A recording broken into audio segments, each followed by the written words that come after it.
What if the strongest layer of cybersecurity isn't built into your systems, but within your people? Welcome to the PhD with Women in IT, Hack the Future. My name is Jemille Navarosa, and today's PhD Positivity Hack delivered will be by our guest, Brittany Oliver. Our topic for today is titled The Human Firewall. Why your best cyber defense isn't a code, it's you. Episode 212 starts here.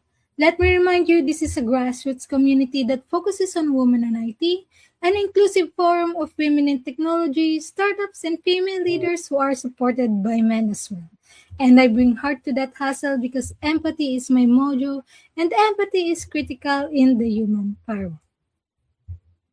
Join us for an insightful positivity hack delivered with Brittany Oliver, an award-winning cybersecurity communications and crisis management expert with over 15 years of experience helping global organizations navigate high-stakes digital risk.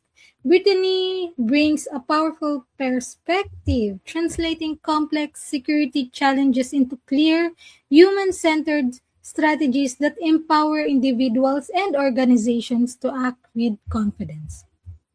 Discover why people, not just systems, are the true front line of defense, how organizations respond when digital crises hit, and what most get wrong, and how you can build confidence navigating cybersecurity even without a technical background. Whether you're exploring a career in cybersecurity, leading teams in tech, or simply looking to better protect yourself in a digital world, this episode will challenge you to rethink security as a human responsibility, not just a technical one. Please join me in giving a warm welcome to Brittany. Thank you so much for joining us, Miss Brittany. And to start, where in the world are you today? I am located in Virginia Beach, Virginia, USA. Thank you so much for having me. I really, really appreciate it and I'm very excited to speak with you all today. And we are so glad that you are here with us. Miss Brittany, for those of us who don't speak code, it's easy to feel like an outsider. How did you get past that initial imposter feeling when you first stepped into a room full of security engineers? That's a really, really great question. So stepping into a room full of coders is extremely intimidating. You don't have a technical background. However, how I approach anything that interests me, such as technology, which I love all things technology. I always try to find a way where I can learn from the community, but also figure out ways in which I can incorporate my background into the industry as well. So I think that the first thing you have to do is remember that you are valuable. Any interest that you have, especially a space like women in tech, you have to have a lot of confidence in order to be in this space because you're amongst a lot of really smart people. And the best place I think also to start is to wanting to be a learner. I'm always wanting to learn, and I think that that's a really great trait to have. You've mentioned that opportunities should find you. What's the biggest mistake women make on their LinkedIn or resumes that keep them invisible to the tech world? I think one of the biggest mistakes that women make is believing or thinking that your experience can't translate into tech. I have a very heavy crisis communications background. I started out working in nonprofits and then transitioned to corporate and now entrepreneurship. So you have to do a lot of pivoting and that's a skill set, right? To be able to get into the industry. But yes, never or I'll say never, but believe from the beginning that you are capable, and just learn how to translate your skills, pivot into different spaces. Once you stop being invisible, you're faced with a choice. Do you climb the ladder someone else built, or do you build your own? What advice would you give to women looking to either level up their corporate career or take that leap into an entrepreneurial journey in the tech space? That's really another great question. I think that what you need to do is assess where you are. Where it began for me was during the pandemic, when everyone was home, at least where I live, everything was shut down. And so during that time, that's when I started to reevaluate, where do I want to show up? Where in my career, what do I want to do more of? What am I not happy with? I really started to dissect that part. So I would say start at the basics. Remember where you started and why, and develop from there. Let's talk about the language barrier. Tech people love their acronyms: SOC, SIEM, Zero Trust. It can feel like they're intentionally speaking a different language. Coming from a non-technical background, what was the one piece of jargon or concept that used to intimidate you, but now you realize is actually pretty simple? So what I can say, in the beginning of my career, so I worked a lot with attorneys, and I learned early on, attorneys, they love to include every detail. And as a communications professional, we have to edit a lot of that information. Fast forward to me moving into the tech space, I learned that a lot of technologists love detail. So I would say, in terms of the language barrier, my greatest advice would be, regardless of what industry you're in, but especially technology, remember who your audience is. That's really, really important, because if your audience cannot translate or don't know what you're talking about, and you're using textbook language that you learned in college, or not every we're not we all don't start out on the same playing field with that. So remember who your audience is. That's really, really important. We've established that security isn't just about software, it's about high stakes environment and managing people through fear. In your opinion, what are the top three soft skills all career driven women should have to thrive in high pressure tech environments? Hmm. I think that the top soft skills women should focus on, I would say, first of all, your communication. Um, that is extremely important. Again, as I mentioned, the way that we communicate with each other, knowing who your audience is. I would also say your public speaking skills, develop that area as well, because as you grow in your career, you are going to have more organizations, companies wanting you to speak about these topics. Women in tech is a hot button issue right now, which is why we're even here today, right? On this wonderful, a podcast. But I would also say the third soft skill I would say is writing, learning how to write, and also and talk about the issues that you care about the most. Again, going back to the source, go back to the beginning to develop your skill set from there. You've spent 15 years in crisis management. When a breach happens, the room is usually chaotic, and everyone is looking for a hero or a scapegoat. When a digital crisis hits, everything feels like a fire. What is your go-to strategy problem when you have to make decisions under pressure? When I have to make decisions under pressure, my go-to, and this is something that everybody should follow, regardless of what industry you work in, but again, especially technology, especially crisis communications. I work out every day, and I know that that sounds very simple, but I work out every single day. I get up in the morning.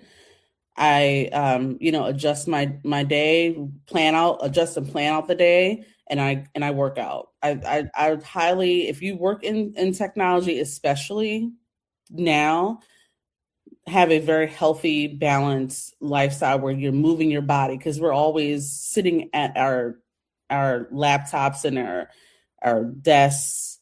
So get up and move your body. That is number one always. That helps me. Yes, that's very good. And none of us succeed alone. Is there a particular person you are grateful who helped you get to where you are today? And we'd love to hear a bit of that story. Absolutely. The number one person I would have to be my mother. My mother passed away a year ago, and she was a hardworking lady. she she was very, very hardworking, and there was never a day that I saw her not get up the same way I get up every single day. So find someone in your life, whether it be your mother, it could be someone else, anyone actually that that motivates you to get up and do it every day. Absolutely, my mother. And there's a specific kind of pressure when you're the only woman or the only person who understands the importance of how we communicate the threat. For the women here who are the only in the room, the only woman or the only non-tech person, how do you stay firm when your expertise in communication is being undervalued? Hmm.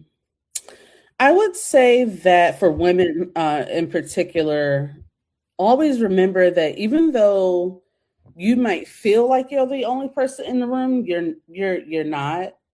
There are hundreds, thousands, millions of other women who feel exactly what you feel or what you're going through. You belong in the space, you belong in that room. And always keep that in the back of your mind. You're not alone. This is why platforms like this exist, and so it tell yourself every day, practice it. You belong in this space, absolutely, all the time. We How many times have we seen the statistics on social media or the internet generally about the lack of women in tech, and how we're working and fighting against that all the time, right? You belong in the Yeah, space. yes. And if we could open a time capsule and talk to a younger version of ourselves, the advice would probably be life changing. If you could go back to your first year in the industry, what's the one career survival hack you'd whisper in your own ear? Yeah, I think what I would tell my younger self is I always had an interest in tech, but I never thought that I had the background for it. So I would tell my younger self, yeah, you can do it. Of course you can. You can do anything you put your mind to. So I'm going to say that to you all, and anyone else, that are joining us. You can do it, and you can pivot at any time. Whether it be, don't harp on what you didn't do. Where we are today, we can move forward. Yeah. And your perspective on human centered security is so refreshing. I know the audience is going to want more of this. Are you working on any exciting new projects or mission right now that should we keep an eye out for? Yes, I am. Right now, my mission is to work to get as many women in tech as I possibly can. And I know that that is a very big goal, but this is one of the reasons why I wanted to join this wonderful platform, and discovered it, because I want to be a part of that. So yes, I'm working on quite a few projects where I am trying to get more women, not just in my location or my area, but globally. We need more women in tech, and I am dedicated and committed towards that. Before my mother passed away, I was working on that with her. She wanted to get into tech too, so that's a project mission that I'm gonna be committed to for a really, really long time. Oh, that's very nice. And that's one of our missions as well. And Mhm. yes, and before I go to our last questions, let me ask you, Miss Brittany, what is the number one book you can sit and think, oh, I wish I read before I started my career? I would say the number one book. It's hard because there are so many books that I have learned, or that I admire, and that I constantly read every day. Instead of necessarily a particular type of book, what I would recommend are books on personal development are really important. I have way too many to name one. I have to be honest. But books on personal development, books on public speaking, books catered to women. I love Bell Hooks. She's one of my favorite authors, always will be.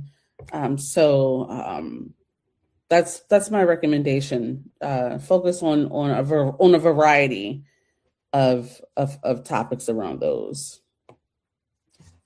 Let's imagine that you could meet anyone in the world for a private breakfast. Who would it be and where would you choose to meet? Oh man, I know I talked about my mother a lot, but my mom.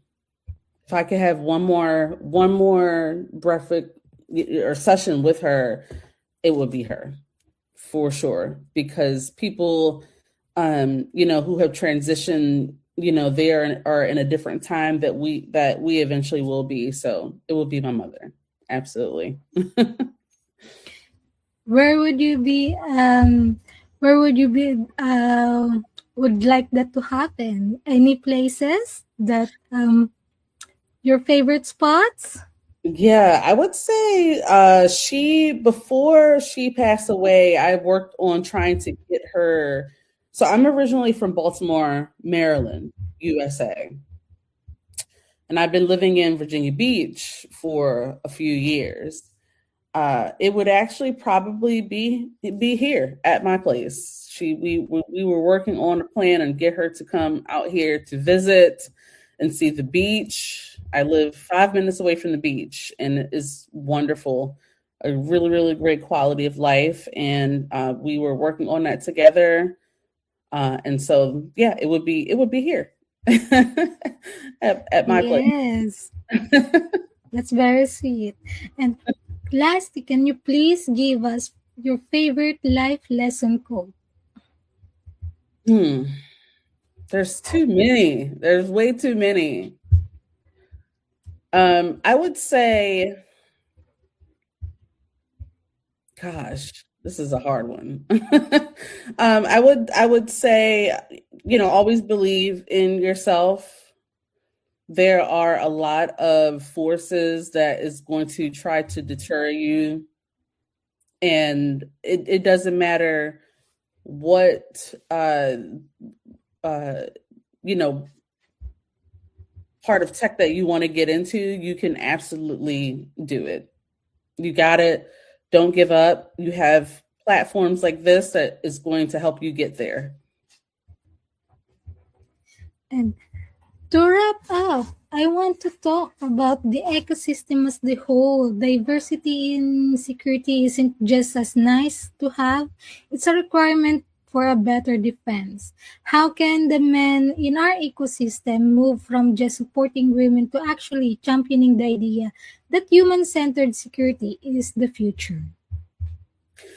I think, well, in my experience, and I'm sure in a lot of experiences that you all have too, is it's security, especially, is very male dominating.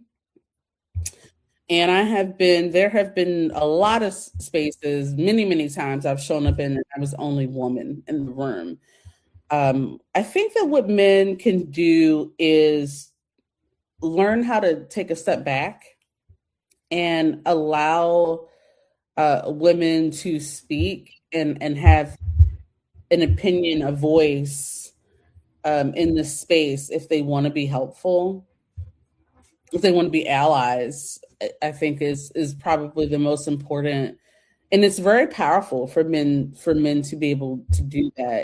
It's no secret that we need more women in tech, and they know it too. So hold men account to that as well, and that's what I do in every tech space that I go into. And that's it from our 212 of the PhD live stream. Thanks to our guest, Brittany Oliver. And once again, a very much happy birthday to you. And thank you. We are so grateful to have you here. And as a woman on IT community, we will support you and very grateful and again support you to your future endeavors. To stay updated and ensure you never miss a positivity hack delivered, follow Women on IT and turn on notifications to be alerted once the video has been released. And thank you so much to our fabulous team, Alyssa and Herminia and Janella. As always, our positivity quote comes from positive thinking only and goes look something positive in each day. Even if some days you have to look a little harder. Today is your day to hack the future, hack the positivity you want. Thank you.